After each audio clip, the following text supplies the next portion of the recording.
नमस्कार। 4 PM news network में आपका हार्दिक स्वागत है।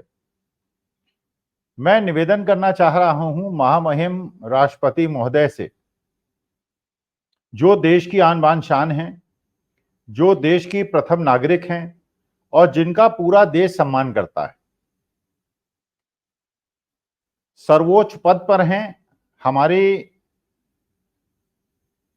सारी शुभकामनाएं उनके साथ हैं। लेकिन जिस प्रकार से ये जो चुनाव 2024 के हुए हैं और उसके बाद नई सरकार बनी है, जिस प्रकार से लोकसभा के स्पीकर ने संसद को कंडक्ट किया, शपथ दिलाई और उसके बाद जो उनके कार्य व्यवहार रहे, उनसे हमें अफसोस था। देश का संपूर्ण सम्मान करने वाले लोग, देश के लोकतंत्र और संविधान पे अभिमान करने वाले लोग इस बात से एक क्षुब्ध थे जिस प्रकार से लोकसभा के स्पीकर ने सारी कार्रवाई को कंडक्ट कराया। ऐसा लग रहा था स्पीकर महोदय को देखकर कि वो भारतीय जनता पार्टी के स्पीकर हैं, वो देश की संसद के स्पीकर नहीं। और उनका संरक्षण, उनका सम्मान, उनकी सारी भावनाएं केवल सत्ता पक्ष की ओर हैं, क्योंकि वो सांसद जो बने हैं वो भारतीय जनता पार्टी के कोटा से बने हैं। लेकिन उन्हें महसूस करना चाहिए था, देश के संविधान के अनुसार, देश के लोकतंत्र के अनुसार, वो भारतीय जनता पार्टी के रिप्रेजेंटेटिव नहीं है, वो भारतीय जनता पार्टी के सांसद नहीं है। अब वो देश की संसद के स्पीकर हैं और उनका मुख्य उद्देश्य न केवल शांतिपूर्वक संसद को चलाना है, बल्कि जितना सत्ता पक्ष के लिए नियमों का उन्हें संदर्भ लेना है, उतना ही उन्हें विपक्षी दलों के सदस्यों को भी संरक्षण देना है, ऐसा उनसे अपेक्षा की जाती है। लेकिन जिस प्रकार से उनको हमने देखा, उनकी कार्यप्रणाली को हमने देखा, जब वो मोदी जी और राहुल गांधी उनको पहुंचाने के लिए कुर्सी तक जा रहे थे, जिस प्रकार से उन्होंने मोदी जी के सामने पूरी झुके, 70% झुके और राहुल गांधी से उनके तन के हाथ में लाया। मोदी जी भी एक सांसद हैं और राहुल गांधी भी सांसद हैं। मोदी जी देश के प्रधानमंत्री हैं और राहुल गांधी लीडर ऑपोजिशन है, जिन्हें कैबिनेट रैंक का दर्जा प्राप्त है। और क्योंकि सत्ता पक्ष की संख्या ज्यादा होती है, उन्हें संरक्षण की आवश्यकता नहीं होती। क्योंकि विपक्षी दल की संख्या कम होती है, इससे उन्हें संरक्षण की आवश्यकता होती है। तो हम क्लास टीचर हैं अगर, तो हमारा कर्तव्य होता है, जो क्लास के कमजोर बच्चे हैं, जो मध्यम वर्ग और गरीब घर के बच्चे हैं, जो थोड़ा अपने को कमजोर महसूस करते हैं, उन्हें शक्ति प्रदान करें और उनको संरक्षण दें। इसी प्रकार से हम अपेक्षा करते हैं संसद के अंदर कि लोकसभा स्पीकर विपक्ष के लोग, क्योंकि संख्या में कम है, उन्हें संरक्षण दें और सत्ता पक्ष को और विपक्ष को एक ही तराजू पे तौलें। नहीं कि हुआ ऐसा, हमने देखा नहीं हुआ। जिस प्रकार से उन्होंने दीपेंद्र हुड्डा को कहा कि जब मैं खड़ा हो जाऊं सब लोग बैठ जाएं, ठीक है, संसद की मर्यादा है कि जब अध्यक्ष खड़ा हो तो बाकी लोग बैठ जाएं, लेकिन अगर देश की जनता के प्रश्नों का जवाब मांगने के लिए विपक्ष के नेता, क्योंकि सत्ता पक्ष तो वो करेगा नहीं, सत्ता पक्ष तो बाएं दाएं करेगा, वो तो बहकाने की कोशिश करेगा, कानून बना दिया, ऐसा करेंगे वैसा करेंगे। और विपक्ष क्योंकि जनता की आवाज होता है, जनता की आवाज संसद में पहुंचाने का उत्तरदायित्व विपक्ष का होता है। तो इस प्रकार विपक्षी दलों की टोका टोकी और उनको इस प्रकार से धमकाना या उन पर से सांकेतिक भाषा का उपयोग करना संसद की मर्यादा के अनुरूप हम लोगों को नहीं लगा। जैसा पिछला कार्यकाल ओम बिरला जी का रहा, स्पीकर महोदय का रहा, तो हमने देखा कि उन्होंने सारा कैमरा जब राहुल गांधी बोलते थे अपनी तरफ केंद्रित करा लिया, राहुल गांधी दिखे नहीं। विपक्षी दलों के लोग जब बोला करते थे तो उनको म्यूट कर दिया। जो संसदीय परंपराओं के बिल्कुल प्रतिकूल था। खैर, पप्पू यादव ने बड़ा अच्छा जवाब दिया किरण रिजिजू को, चंद्रशेखर आजाद ने बड़ा अच्छी बात कही, अखिलेश यादव और राहुल गांधी ने खुलेआम कहा कि जिस प्रकार से हम आपको शुभकामनाएं देते हैं, लेकिन जिस प्रकार से पुराना कार्यकाल आपका था, कृपा करके उस प्रकार की लीक इस बार मत डालिएगा। लेकिन लग रहा है कि वैसे ही लीक वो डाल रहे हैं। अब आप सोचिए, हम लोग 21वीं शताब्दी में हैं, हम 21वीं शताब्दी के भारतवर्ष में हैं। हमें अपने बच्चों को रोजगार देना है, हमारे बच्चों को अच्छी शिक्षा देनी है, अच्छी चिकित्सा व्यवस्था देनी है, अच्छा पीने का पानी देना है। इन विषयों पे बात करने के बजाय एग्जामिनेशन सिस्टम में जिस प्रकार से लीकेजेस हो रहे हैं, जिस प्रकार से राम जन्मभूमि में जो भगवान श्री राम की प्राण प्रतिष्ठा की उस मंदिर में लीकेज हो रहे हैं, जिस प्रकार से रोज पुल टूट रहे हैं, जिस प्रकार से 15-15 हजार करोड़ के बनाए हुए पुल जो है वो क्रैक हो रहे हैं, जिस प्रकार से मणिपुर की समस्या 13 महीने से नहीं सुलझी है, जिस प्रकार से जम्मू एंड कश्मीर के अंदर हमारे वीर सैनिकों पर बार बार आतंकी घटनाएं घट रही हैं। स्पीकर महोदय, आपने तो चलिए उनका संदर्भ नहीं लिया, लेकिन हमारी अपेक्षा थी हमारे देश की राष्ट्र की प्रथम नागरिक महामहिम द्रौपदी मुर्मू जी से कि वो जो सरकार द्वारा लिखा हुआ प्रलेख है उसको केवल नहीं पढ़ेंगी, वो देश की समस्याओं की असलियत की बात करेंगी। आम आदमी पार्टी के तीनों सांसद ने बहिष्कार कर दिया। उन्होंने कहा कि वो राष्ट्रपति महोदय का बहुत ज्यादा सम्मान करते हैं और जब वो उन्हें कभी आमंत्रित करेंगी तो वो उनका जाके अटेंड करेंगे उनके प्रोग्राम, लेकिन ये प्रोग्राम इसलिए अटेंड नहीं करेंगे क्योंकि ये सरकार द्वारा लिखा हुआ जो कि राष्ट्रपति द्वारा पढ़ा हुआ होता है, इसलिए इसका बहिष्कार करते हैं।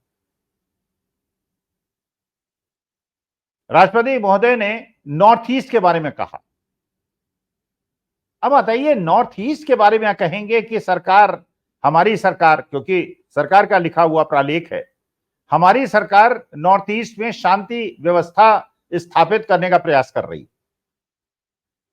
कोई भी हिंदुस्तान का या विदेशी आदमी जो कि भारत के नॉर्थ ईस्ट की जो समस्याएं हैं उससे अवगत है। ये पता नहीं कितने साल पहले इस प्रकार की घटनाएं मणिपुर के अंदर हुई थी और आज मणिपुर 13 महीने से सुलग रहा है और देश के चाणक्य, अपने को चाणक्य कहने में गर्व महसूस करने वाले, मणिपुर को सॉल्व नहीं कर पा रहे हैं, शांति स्थापित नहीं कर पा रहे हैं। दोनों समाजों के बीच में इतना ज्यादा वैमनस्य है, उसको शांत नहीं कर पा रहे। सीमावर्ती राज्य है और सीमावर्ती राज्य में कुकी और मैती दोनों समाजों ने, जहां भारतीय जनता पार्टी की सरकार है, भारतीय जनता पार्टी को पूरी तरह से रिजेक्ट कर दिया है और वहां पे दोनों मेंबर ऑफ पार्लियामेंट कांग्रेस की जीते हैं। इसका मतलब यह है कि जो भारतीय जनता पार्टी की निकम्मी सरकार है मणिपुर के अंदर और जो केंद्र का गृह मंत्रालय है वो जो मणिपुर को सॉल्व नहीं कर पा रहा है, तो वहां की जनता इससे क्षुब्ध है और इसलिए उन्होंने अपोजिशन कांग्रेस के लोगों को, दोनों समुदाय के लोगों ने वोट देके जिताया है। आज देश की जो प्रमुख समस्याएं हैं उनके बारे में माननीय राष्ट्रपति महोदय को कहना चाहिए था, महामहिम को कहना चाहिए था। आज देश की सबसे बड़ी समस्याएं हैं, जो प्रमुख समस्याएं हैं जिससे देश का युवा जूझ रहा है, देश का समाज जूझ रहा है और हम जैसे बुजुर्ग इस चीज से बहुत ज्यादा चिंतित हैं। वो समस्याएं हैं बेरोजगारी, भयंकर बेरोजगारी, एमएसएमई के बंद होने, एमएसएमई को जिस प्रकार से तबाह किया गया नोटबंदी के माध्यम से, जीएसटी के माध्यम से, तालाबंदी के माध्यम से, और उसके कारण बड़े बड़े पूंजीपतियों की बड़ी बड़ी उद्योगों को पोषित किया गया। जो एमएसएमई हैं वो एम्प्लॉयमेंट जनरेट करती हैं, कैपिटल कम लगता है और एम्प्लॉयमेंट ज्यादा जनरेट होता है। जो बड़ी इंडस्ट्री है उसमें कैपिटल ज्यादा लगता है और एम्प्लॉयमेंट कम जनरेट होता है। भारत जैसे देश में जो सबसे मुख्य समस्या है वो है एम्प्लॉयमेंट की। कैपिटल की तो है ही। सरकारी नौकरी आप देंगे नहीं, सरकारी नौकरी आप भरेंगे नहीं, सरकारी नौकरी में फॉर्म निकालेंगे, उसमें 1,000 2,000 हजार रुपए बच्चों से ले लेंगे, बच्चों को सेंटर्स दे देंगे, वो 2-2 3-3 हजार रुपए खर्च करके एग्जाम देंगे। जहां 10,000 सीटें होंगी वहां 2-2 3-3 5-5 लाख बच्चे बैठेंगे, प्लेटफॉर्म पे सोएंगे, सड़कों पे सोएंगे, पार्कों पे सोएंगे, और उसके बाद पेपर लीक हो जाएंगे। और फिर महामहिम राष्ट्रपति सरकार द्वारा लिखित आलेख पढ़ेंगी और कहेंगे कि हमारी सरकार कठोर कानून बना रहे हैं और जो दोषी हैं उनको दंडित करेंगे।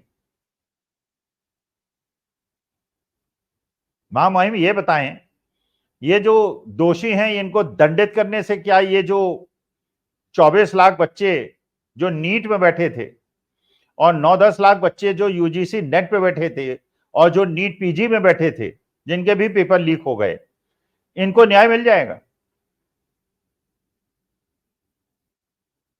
मध्य प्रदेश के अंदर एक व्यापम कांड हुआ था, इसी प्रकार का कांड था। बहुत सारे बच्चे जेल गए, बहुत सारे बच्चे मारे गए, बहुत सारे बच्चे ने आत्महत्या की। बच्चों को तो दंड मिला, जिन लोगों ने षड्यंत्र रचा था उन्हें दंड नहीं मिला। इस बार भी जो दंड मिला है वो तो बच्चों को मिल गया है, ऑलरेडी मिल गया है। जहां जहां पेपर लीक हुए, जहां जहां बेईमानी हुई, चाहे वो बिहार हो, चाहे वो गुजरात हो, चाहे वो महाराष्ट्र हो, सारे हरियाणा हो, सारे के सारे बीजेपी रूल्ड स्टेट्स हैं। तो क्या ये डबल इंजन सरकार और बीजेपी रूल्ड स्टेट्स और पेपर लीक के बीच में कोई संबंध है? जो पेपर लीक का सरगना है उसकी फोटो सम्राट चौधरी साहब के साथ है, जेडीयू के बड़े बड़े नेताओं के साथ हैं, क्योंकि उनकी पत्नी जेडीयू की एक बड़ी नेता है। और मामा ही आप कह रहे हैं कि हम कड़े कानून बनाएंगे। पहले आपने कड़े कानून क्यों नहीं बनाए? 11 साल से कड़े कानून क्यों नहीं बनाए? पेपर तो पहले से लीक होते चले आ रहा है और व्यापम तो बहुत साल पहले हो गया था। और संसद के सभापति महोदय 50 साल पुरानी घटना को कह रहे हैं, शोक व्यक्त कर रहे हैं और मौन लोकसभा के अंदर करा रहे हैं। और महोदय महामहिम आप भी उसका संदर्भ ले रहे हैं इमरजेंसी का। इमरजेंसी एक गलत निर्णय था, लोकतंत्र के अगेंस्ट था, हम लोगों ने उसका विरोध किया था, इंदिरा जी को उसका दंड मिला था, जनता पार्टी की सरकार आई थी, लेकिन 3 साल जनता पार्टी की सरकार नहीं चल पाई थी और फिर इंदिरा जी को देश का प्रधानमंत्री देश की जनता ने बनाया था और 84 में फिर जिताया था। यही वही इंदिरा गांधी थी जिन्होंने 1971 में पाकिस्तान के 2 टुकड़े किए थे। अमेरिका की नहीं सुनी थी, किसी की नहीं सुनी थी।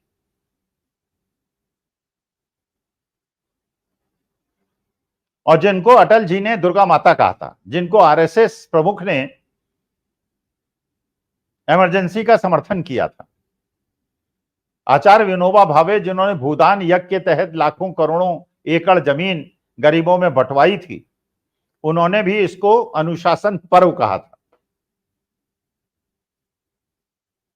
लेकिन आप देश के जो असली समस्या है महामहिम, उस पर आपको बात करनी थी ना, क्योंकि आज देश किस चीज से उद्वेलित है? जो 50 साल पहले हुआ, इंदिरा जी ने माफी मांग ली, हम लोग शर्मसार हैं, गलत हुआ, नहीं होना चाहिए था, माफी मांग ली ना। लेकिन क्योंकि उस समय मैं जवान था, मैंने तो नहीं देखा उस समय लिंचिंग हुआ करती थी धर्म के आधार, लोगों को जिंदा जला दिया जाता था। मैंने इमरजेंसी के पीरियड के पहले भी नहीं देखा था, इमरजेंसी में भी नहीं देखा था। मैंने यह भी नहीं देखा था कि किसान अगर दिल्ली आना चाहें अपने आकाओं से मिलने के लिए तो उनके रास्ते में कीलें गाड़ दी जाए, बोल्डर्स लगा दिए जाएं और उन पे अश्रु गैस की बौछार की जाए। मैंने इमरजेंसी के पहले इमरजेंसी में नहीं देखा था, देश के 65 साल के इतिहास में नहीं देखा था, केवल पिछले 10 साल में देखा है। मैंने इमरजेंसी के पहले इमरजेंसी में अग्निवीर जैसी योजना नहीं देखी थी, जिसमें बच्चों को बेरोजगार और 21 साल की उम्र में रिटायर करने की कल्पना की जाए और खुद 75 साल की उम्र में 5 साल के लिए और प्रधानमंत्री की कामना की जाए। मैंने नहीं देखा था कि जो सरकारी एम्प्लॉइज हैं उनकी पेंशन तो बंद कर दी जाए, लेकिन खुद एक बार विधायक बना तो एक पेंशन, 5 बार बना तो 5 पेंशन, एक बार लोकसभा में गया तो एक पेंशन, और अपने लिए सारी पेंशनों का इंतजाम किया जाए, लेकिन सरकारी अधिकारियों की पेंशनों को रोक दिया जाए। किसानों को उनके अधिकार ना दिए जाए, कि ना किसानों के ऋण जो है माफ ना किए जाए, लेकिन बड़े बड़े पूंजीपतियों के ऋण माफ कर दिए जाए। ये मैंने इमरजेंसी के पहले नहीं देखा था।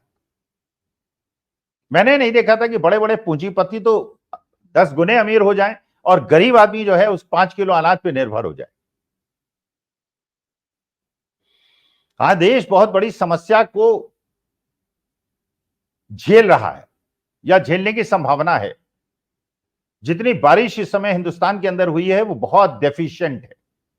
आशंका है कि बहुत बड़ा सूखा देश के अंदर पड़ सकता है। इस पे ध्यान केंद्रित होना चाहिए, सरकार का ध्यान इस पे केंद्रित होना चाहिए, बच्चों के भविष्य में केंद्रित होना चाहिए, बेरोजगारी पे केंद्रित होना चाहिए, महंगाई पे केंद्रित होना चाहिए, न कि 50 साल पुरानी इमरजेंसी का राग अलाप कर उसमें शोक जताया जाए। शोक अगर जताएंगे तो शोक तो आपको वो भी जताना पड़ेगा जो आपने 6 दिसंबर को एक ढांचा तोड़ा था, जब आपने 700 किसानों की शहादत ली थी।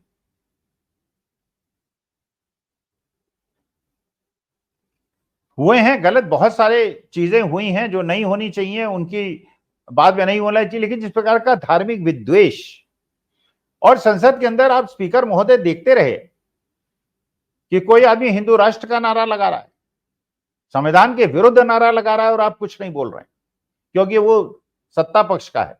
कोई आदमी जय फिलिस्तीन कह रहा है और आप कुछ नहीं बोल रहे हैं क्योंकि वो सत्ता पक्ष से उसका कोई अंतर संबंध है। लेकिन दीपेंद्र हुड्डा को हड़का रहे हैं, चंद्रशेखर आजाद को हड़का रहे हैं, पप्पू यादव को हड़का रहे हैं। चलिए, स्पीकर साहब हैं, उनका पुराना इतिहास है कि राष्ट्रपति महोदय आप तो देश के महामहिम हैं, हमारा मान सम्मान है, आपसे ही अपेक्षा नहीं है, कृपा करके आप देश के संविधान के संरक्षक हैं, तीनों सेनाओं की प्रमुख हैं, तो आप कम से कम देश को, संविधान और लोकतंत्र को बचाने के लिए जो देश के लोग आपसे अपेक्षा करते हैं वो करें। हमारी आपसे यही प्रार्थना है, आपसे प्रार्थना ही कर सकते हैं, आप महामहिम। नमस्कार, धन्यवाद और आभार।